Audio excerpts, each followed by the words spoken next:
Clarissa, queria que você seguisse falando sobre isso, mas especificamente sobre as críticas que o Tarcísio fez aos partidos de esquerda também neste tom eleitoral, uma espécie de divisor de águas, esse discurso do Tarcísio com uma nova postura. Isso ficou bastante claro durante toda a fala dele aí na Avenida Paulista para os apoiadores do ex-presidente Jair Bolsonaro, mas ele fez questão de dedicar boa parte desse discurso a críticas contra, não necessariamente contra o governo Lula, mas contra o que foi feito pelos partidos de esquerda.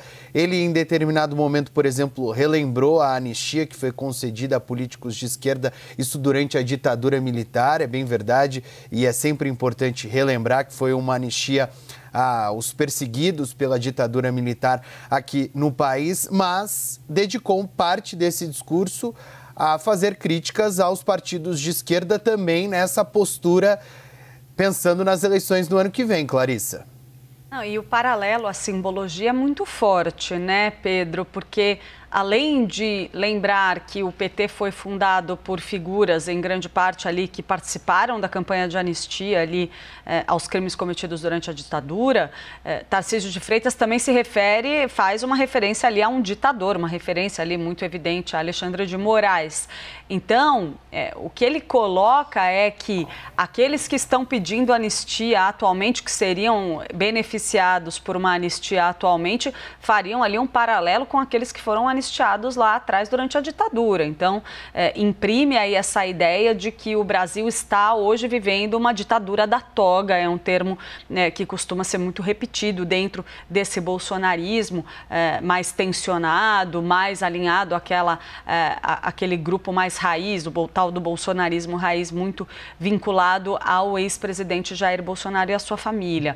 Acho muito relevante um ponto que a Jussara traz para a gente, que é a forma como Tarcísio de Freitas se posiciona e se apresenta como alguém capaz de dialogar com esse grupo, porque esse é justamente um calcanhar de Aquiles para ele diante de qualquer possível plano de uma candidatura presidencial encabeçada por ele no campo da direita. Se ele não conseguir dialogar com essa turma mais alinhada a Eduardo Bolsonaro, que defende ali que se estique mais a corda da polarização, ele vai também ter dificuldade de atrair esses votos e corre o risco de a direita se fragmentar e surgir uma nova figura nesse campo mais extremo da direita capaz de atrair esses votos. A gente viu isso acontecer aqui em São Paulo em uma medida um pouco diferente. Claro, não é a mesma situação, não é a mesma relação de forças, mas diante da dificuldade ali que a gente tinha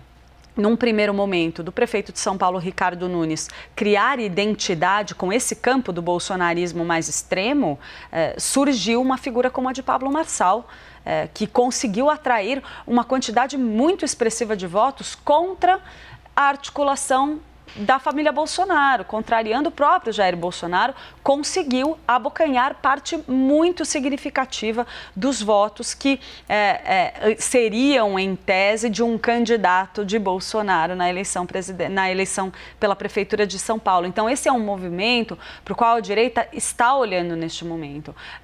Os defensores de uma candidatura de Tarcísio de Freitas enxergam esse risco. E não à toa a gente vê um governador de São Paulo que sobe no palanque e diz, neste momento, o que esse campo do bolsonarismo raiz quer ouvir. Se ele vai seguir adiante com isso ou não, se caso ele seja de fato candidato, se ele for eleito, vencer o presidente Lula numa campanha de reeleição, ele vai de fato executar tudo isso? Eu não sei dizer.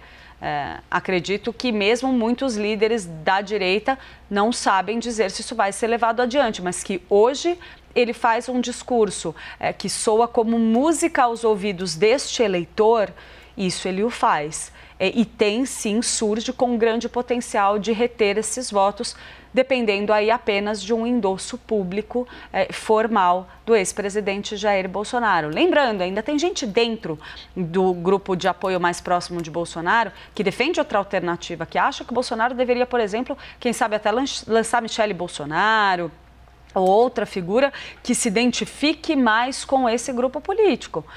Então, quando Tarcísio de Freitas faz esse movimento, ele está em primeiro lugar, ganhando essa turma.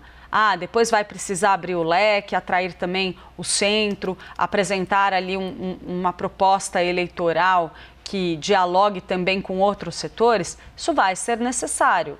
Como isso vai ser feito? Não tenho ideia. Primeiro, como eu disse, a gente precisa da confirmação de que Tarcísio de Freitas vai ser candidato. Mas, como eu disse, hoje ele subiu no palanque, falou como candidato, criticou os adversários de Jair Bolsonaro como candidato, criticou o Supremo Tribunal Federal como candidato, adotou as bandeiras do bolsonarismo como candidato. Só ficou faltando arrematar e vamos ver se mais adiante isso vai vir.